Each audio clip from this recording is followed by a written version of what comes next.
مكان نزوحنا ومكان اللجوء الجديد في معسكر جباليا.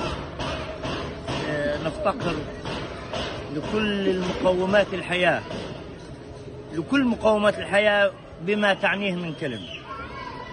نفتقر إلى الماء الصحي، نفتقر إلى الطعام الكامل أو الجزئي، حتى الطحين للأسف مش موجود، حتى أعلاف الدواب بدأت عن نفاد.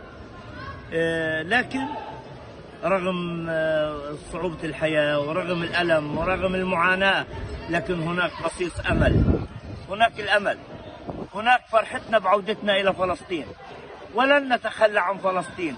والله لو أبدنا بالكامل، زائد ممتلكاتنا تدمر بالكامل، زائد أرواحنا من أجل ديننا ووطننا، لن نتراجع.